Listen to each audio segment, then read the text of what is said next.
हर हर महादेव दोस्तों।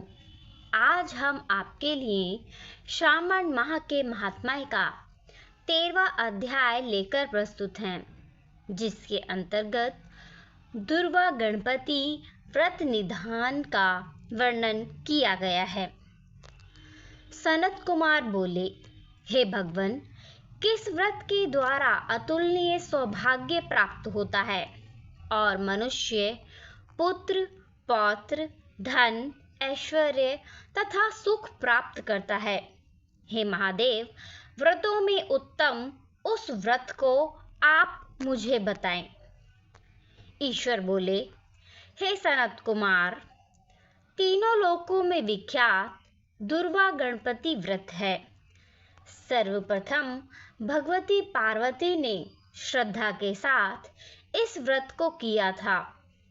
हे मुनि सत्तम, इसी प्रकार पूर्व में सरस्वती, महेंद्र, विष्णु, कुबेर, अन्य देवता, मुनिजन, गंधर्व, किन्नर, इन सभी ने भी इस व्रत को किया था। श्रावण मास की शुक्ल पक्ष की शुद्ध व महापुण्यदायिनी चतुर्थी तिथि को इस व्रत को करना चाहिए, क्योंकि उसी दिन सभी पाप समूह का नाश हो जाएगा।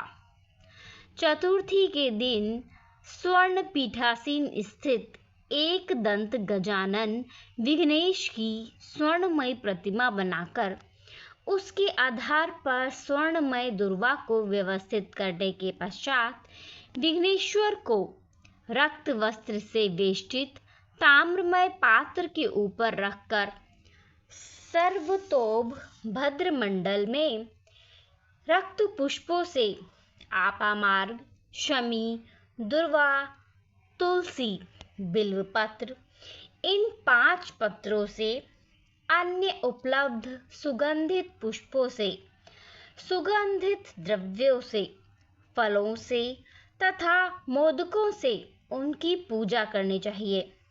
इसके बाद उन्हें उपहार अर्पित करना चाहिए। इस प्रकार अनेक उपचारों से भी गिरिजा पुत्र विघ्नेश की पूजा करनी चाहिए। इस प्रकार कहें, सुवर्ण निर्मित इस प्रतिमा में मैं विघ्नेश का आवाहन करता हूँ।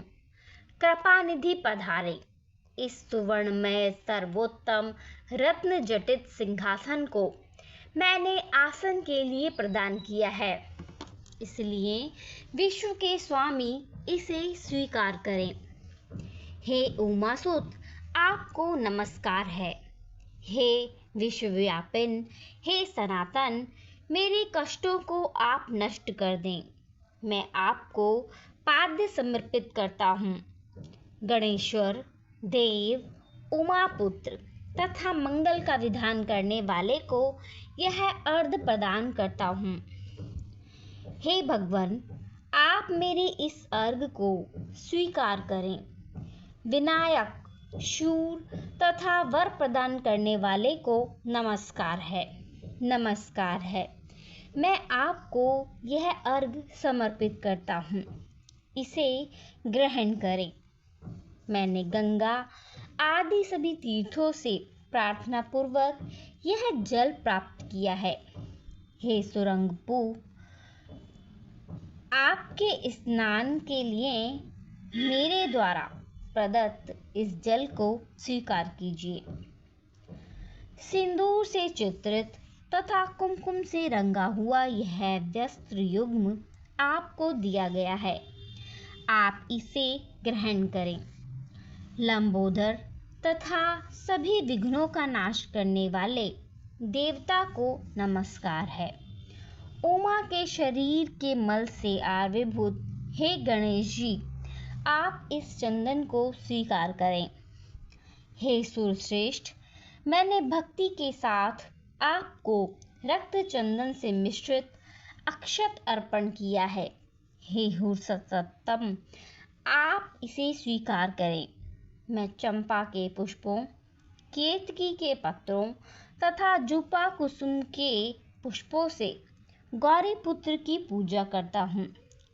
आप मेरे ऊपर प्रसन्न हो। सभी लोगों पर अनुग्रह करने और दानवों का वध करने के लिए स्कंद गुरु के रूप में अवतार ग्रहण करने वाले आप प्रसन्नतापूर्वक यह धूप लीजिए। परम ज्योति प्रकाशित करने वाले तथा सभी सिद्धियों को देने वाले आप महादेव पुत्र को मैं दीप अर्पण करता हूँ। आपको नमस्कार है।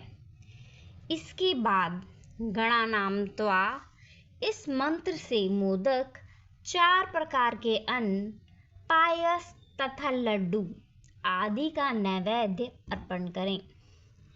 मैं आपकी मुख शुद्धि के लिए आदरपूर्वक कपूर, इलायची तथा नागवल्ली के दल से युक्त तांबुल आपको प्रदान करता हूँ।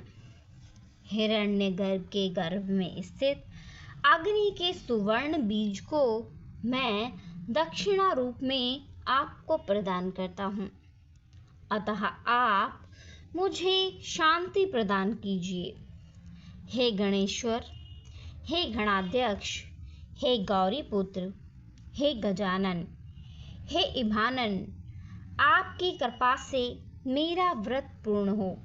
इस प्रकार अपने सामर्थ्य के अनुसार विघ्नेश का विधिवत पूजन करके उपस्कर निवेदित सामग्री सहित गणाध्यक्ष को आचार्य के लिए अर्पण कर देना चाहिए। उनसे प्रार्थना करें, हे भगवान, हे ब्राह्मण, दक्षिणा सहित गजराज की मूर्ति को आप ग्रहण कीजिए। आपके वचन से मेरा यह व्रत आज पूर्णता को प्राप्त हो। जो मनुष्य 5 वर्ष तक इस प्रकार व्रत करके उद्यापन करता है, वह वांछित मनोरथों को प्राप्त करता है और देहांत के बाद शिवलोक को जाता है।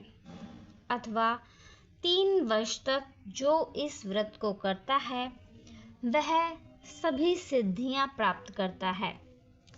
जो व्यक्ति उद्यापन के बिना ही इस उत्तम व्रत को करता है, विधि के अनुसार भी उसका जो कुछ किया हुआ होता है, वह सब निष्फल हो जाता है। अब उद्यापन विधि बताई जाती है।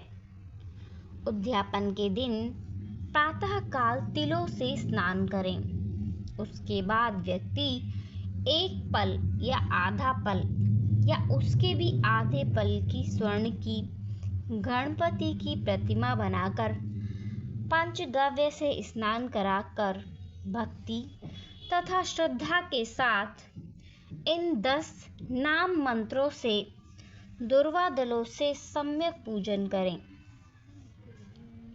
हे गणाधीश, हे उमापुत्र, हे अग्नाशन, हे विनायक, हे ईश पुत्र, हे सर्व सिद्धि प्रदायक, हे एकदंत, हे इभ वक्त्र, हे मूक वाहन, हे आपको नमस्कार है। आप कुमार गुरु को नमस्कार है। इन नाम पदों से पृथक पृथक पूजन करें। पहले अधिवासन करके प्रातः काल ग्रह होम करके दुर्वादलों तथा मोदकों से होम करना चाहिए। इसके बाद पूर्ण आहुति देकर आचार्य आदि का विधिवत पूजन करना चाहिए और घट तुल्य थनों वाली गाय का दान अपनी सामर्थ्य के अनुसार करना चाहिए। हे वत्स, इस प्रकार व्रत करने पर मनुष्य सभी मनोरथों को प्राप्त कर लेता है। हे सनत कुमार, अपने प्रिय पुत्र गणेश के व्रत करने से संतुष्ट होकर मैं उस मनुष्य को पृथ्वी पर सभी सुख प्रदान करके अंत में उसे सद्गति देता हूँ। जैसे दुर्वा अपनी शाखा प्रशाखाओं के द्वारा वृद्धि को प्राप्त होती है, उसी प्रकार उस मनुष्य की पुत्र पौत्र आदि संतति निरंतर बढ़ती रहती है। हे सनत कुमार, मैंने दुर्गा गणपति का यह अत्यंत गोपनीय व्रत कहा है। सुख चाहने वालों को इस सर्वोत्कृष्ट व्रत को अवश्य करना चाहिए। इस प्रकार श्री स्कंद पुराण के अंतर्गत ईश्वर सनत कुमार संवाद में श्रावण मास महात्म्य में दुर्गा गणपति व्रत कथन नामक 13वां अध्याय पूर्ण हुआ।